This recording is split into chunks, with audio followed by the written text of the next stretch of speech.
SWTOR wins MMO Game of the Year from GameSpy. Heck yeah, give them a round of applause, ladies and gentlemen.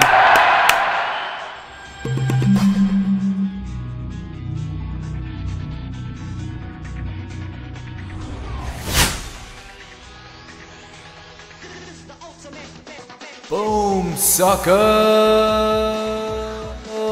What's up, everybody? Awall here from TGN Gamer TV, and thank you so much for tuning in to another episode of SWTOR Weekly News. And if you're not already familiar with the show, I bring you everything you need to know about Star Wars: The Old Republic from the previous week in about 15 minutes. The best way to follow this show on YouTube is to scroll down to the video description below where the comment says "See Full Show."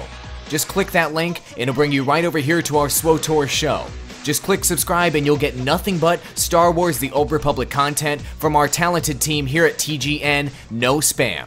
Boom, and here we are on AskAJedi.com. Happy New Year, everyone. Happy New Year. Hope you guys enjoyed it. How many of you played Star Wars: The Old Republic on New Year's instead of going out to get drunk? Or perhaps did you get drunk while playing Star Wars: The Old Republic? God only knows. Huge news here. SWTOR wins MMO Game of the Year from GameSpy. Heck yeah. Give them a round of applause, ladies and gentlemen. I want to know, do you feel like Star Wars: The Old Republic deserves MMO of the Year from GameSpy? Here's the actual article itself. BioWare and LucasArts and Electronic Arts pulling this sucker down. Here's the quote directly from them saying, "Whether playing as a member of the Republic or the Empire, as a Jedi or Sith or any other classes, the staff was sucked into SWTOR by its well-written storylines.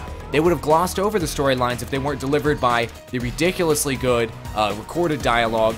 Also, BioWare's signature dialogue trees and element of choice basically got them fully immersed in the game, and which awarded them MMO of the Year.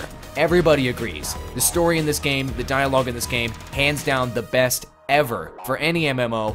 You really can't argue with that element of it. However, do you feel like this game deserved overall MMO of the Year? Post in the comments below. Also receiving an honorable mention this year was Rift. Also a fantastic game, so they deserved that.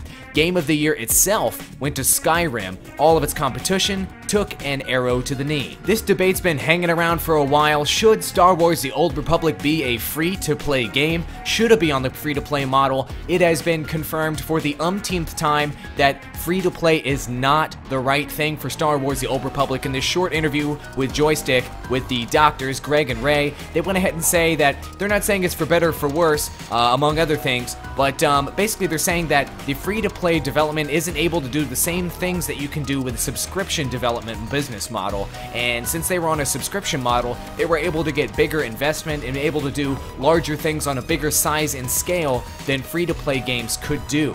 We were debating this on our show Project Tour Live the other week, and on Wednesday, by the way, that airs on my live stream every Wednesday at 9 p.m. Eastern Standard Time. You can come check out the live stream and just subscribe, and you can check out that show and engage in the discussion. But on this live stream, we were discussing free-to-play. The community answered by saying that they agree that this game should not be free-to-play. A link to this live stream, by the way, is in the video description below if you want to check out the discussion that we had. But mostly everybody agrees that free-to-play is not the correct model for Star Wars: The Old Republic. I personally think if they wanted to do free-to-play in the future, that would have to be a move that would be put into place to save the game if it's on its deathbed business-wise, and that's really been the instances that free-to-play MMOs have been successful in the past. When MMOs get in trouble, they go free-to-play and it pulls them out of the hole. This MMO, however, it's got 1.6 million strong right now, and it's getting even bigger, so I don't see free-to-play in the future whatsoever. Patch notes 1.0.2 on the public test server. Basically, they're rolling out some guild fixes here and fixing some other bugs. Let's take a look at some of the highlights here. Some notable things, like if you're in a guild that goes leaderless, if your guild leader goes MIA, basically a random officer will automatically be chosen and promoted to guild leader if that happens. As far as Sith Inquisitors are concerned, some of you guys were having issues where your Darth title was not properly granted to you. That's actually pretty major because the Darth title is very, very important. Some bugs being fixed on Taral 5, as well as some operations bugs fixes, namely that there was an issue choosing Nightmare mode, and it did not set enemies to nightmare difficulty, so you were not actually playing a nightmare type scenario. PvP lockboxes now cost 70 accommodations and contain more consumables than they did before. I remember some people telling me that PvP lockboxes, they would buy them and have like one consumable in them and just be like a complete rip-off. So basically they wanted to go ahead and fix that issue. Also, they corrected a number of issues where PvP items were binding upon equip, and now they bind upon pickup. Also, PvP vendors on capital planets offer the correct items that they should be offering, which was sort of annoying before, and accommodations received via in-game mail will actually be assigned to your currency tab, which was very, very nice. Also, some random mission fixes for the Imperial Agent, as well as the Republic missions as well, and just more bug fixes and UI fixes as well. Things like when you're on the map and you have group members, they appear to be on all planets on the galaxy map. That was ridiculously annoying. And there was also an issue where map notes would disappear after logging in and logging back out. So they're just continuing to squash bugs. So patch 1.0.2, I approve your message. World's first, read all about it.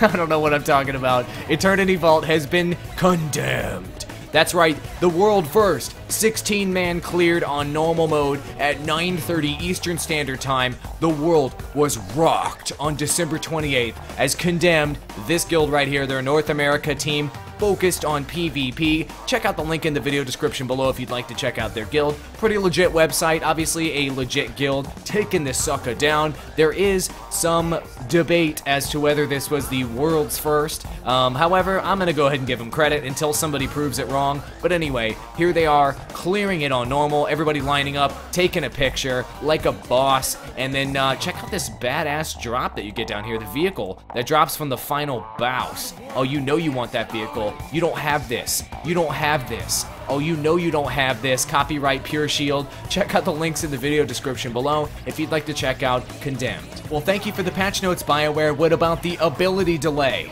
I know, a lot of people are talking about the ability delay, and if you're not already familiar, Blue Milk and Cereal's here to hook you up, son. Alright, ability delay is basically the feeling of connection between the person behind the keyboard and the avatar that is being controlled. So the character responsiveness, a lot of people are having issues, and they're saying that it is not latency or FPS lag. I can confirm that because mine is really awesome because I have a really good computer.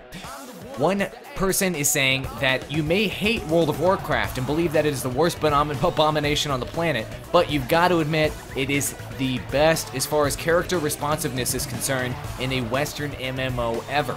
So, people that are playing Star Wars The Old Republic would like a similar responsiveness. By the way, this is from an original poster on XCore, which did a good job of explaining what the ability delay is.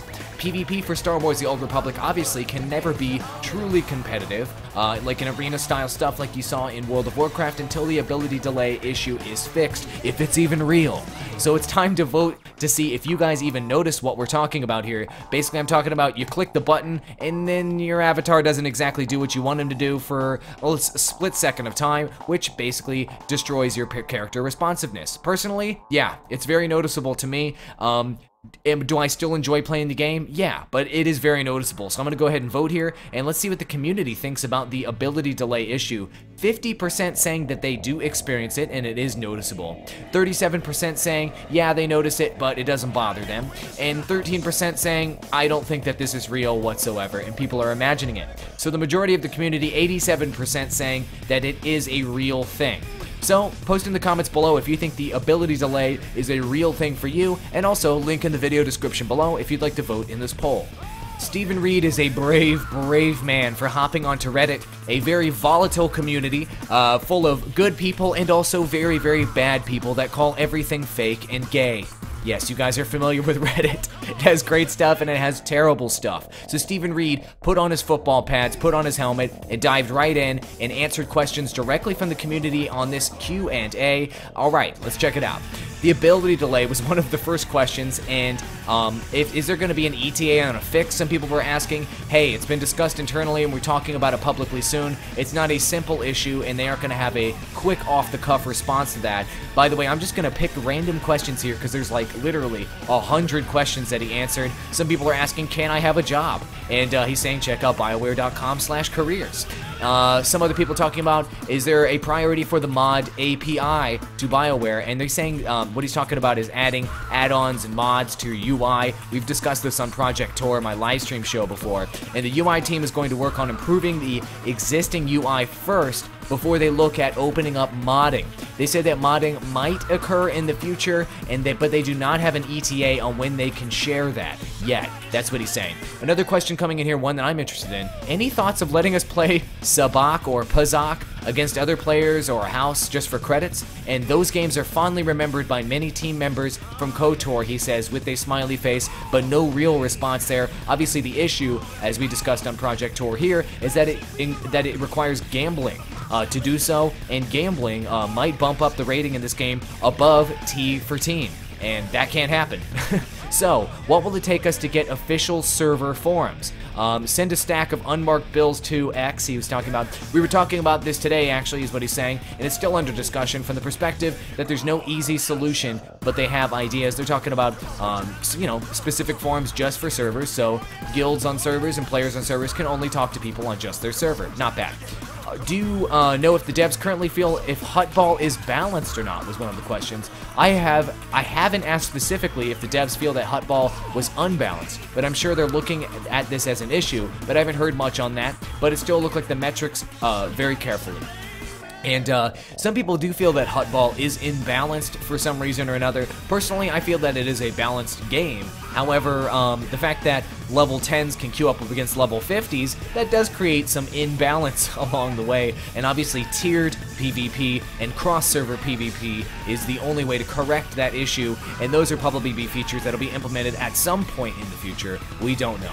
Let's check out some random other questions here because there's a lot of juicy information. It's been a bit unclear on what the future of space combat will be in SWTOR, and he says that changes to space combat will occur over time, they're sure, but don't expect a whole bunch of changes to appear suddenly in a matter of months. James Olin has already confirmed this information as well, that they're working on space combat. They're implementing a new system in space combat. What that will be, we don't know. So let's check out some more Q&A. Just going to randomly select some questions. What are your favorite British TV shows? Doctor Who with a smiley face. Very nice. So, in the past, Stephen Reed has talked about how he has as a Brit he has to spell as an American now because he's interacting with mostly Americans in this game. And I thought this was a very clever answer. Spelling American style makes things easier. Obviously, he needs to do so. He is a community director. It makes things easier when you're dealing with Americans, and he can change his colors on the fly. British spelling, colors, very, very clever. Anyway, I'm not going to read all of these answers to you. You can go ahead and sort through these yourself. Really cool answers, really juicy stuff, and you get some insight as to how things are working at BioWare when developing this game. Link in the video description below. Do you want your Tor self immortalized forever? Do you like to win things? Okay, cool. Well, you can get yourself in webcomic form thanks to Jedi Gambit. They're running a contest right now where basically you can have your Tor character immortalized forever in comic book drawing form, or you can have a version of yourself as one of the in-game classes drawn in a expert Star Wars The Old Republic style comic drawing. Kind of an example of what I'm talking about here is like this Happy Holidays card where they did for Ask a Jedi, and basically they got like Lethality, Cray, they got Momus, the whole crew, P-Walsh, everybody, and basically a Tor version of themselves drawn here. They're going to do a higher quality version for you. So come on over here to jedigambit.wordpress.com. This is hands down the best Star Wars The Old Republic style inspired comic. So come check it out. Basically, to enter this contest, link in the video description below if you want to read all the details. But basically, to enter, you just take this statement right here. Jedi Gambit is hosting this contest. Go ahead and tweet it. That's it. You win. January 5th at 12 p.m. is the contest deadline, so go ahead and do your tweet, and you have a chance to win a kick-ass drawing. Go ahead and participate, guys, and feel free to support Jedi Gambit. They're doing really cool stuff. It is time to pass judgment on your fellow Tor gamer. Blue Milk and Cereal here so that you can share your opinion on how strict rule enforcement should be in Tor. Seriously, punishable by death, beatings, hangings, jail time, maybe just a warning or something? Alright, anytime anybody can abuse or cheat or exploit something in an MMO, they're gonna do it. Stuff like gold farmers, right? They go ahead and figure out an assortment of exploits that undermine the in-game economy, and then they rake in the gold based on some kind of bug or exploit or that type of thing. That is, I think, should be a punishable offense in a game if they're abusing it on a regular basis. However, I think a punishment that should automatically get people banned from an MMO is stuff like selling gold, like cash for gold sites, and like offering to level up people's characters for real money outside of the game. People that sell services for real money outside of MMOs, I feel like they should be permanently banned upon their first offense, but maybe we differ in our opinions. Post in the comments below, and also you can vote here in the article. Some other offenses would include stuff like bringing a super low level character into level 50 zone on Ilum, which is against the rules, but shouldn't it be the responsibility of BioWare to make sure that that can't happen? I don't know, is that a bannable offense? You know, a lot of these things have very different implications in-game, and therefore, in my opinion, should have very different punishments, if there should be any punishments. Personally, I think it depends on the offense as to how you should be punished for abusing rules in-game. I already made my opinion clear on cash for gold type things and leveling for, you know, cash type services. Those are clearly completely bannable, as they ruin the entire point of a video game, right? So I'm gonna put depends on the offense here on how strict should rule enforcement be in Star Wars: The Old Republic. Let's see what the community thinks and see if they want to lay the hammer down. Depends on the offense coming in at the top level. Up to 3 warnings before suspension coming in at 31%, and 10% saying immediate suspension, and 3 votes coming in at other. So those must be the people that want people to be put to death for doing things in game. I don't know, I'd be curious to know what your vote is, guys. Vote, link in the video description below. Also express your opinion in the comments. And that wraps up this week's Star Wars: The Old Republic news. Thank you so much for watching, guys, and please click the link at the top of the video description below if you want to follow us in the future. That'll bring you over here to our SWTOR show. Just click subscribe, you'll avoid all garbage and spam, and you'll get nothing but Star Wars: The Old Republic content from us for years to come. If you want to support this show, please click the like button below and share this video on Facebook, Twitter, and Google+. That helps me out a ton. Also, when you favorite these videos, that helps me out immensely, and it lets me know you appreciate the hard work I'm putting into these. If you want to follow me personally, Awall, on the social medias, follow me on tgn.tv here, Facebook here, and Twitter here. Thank you so much for watching, guys, and I'll see you in the Star Wars universe.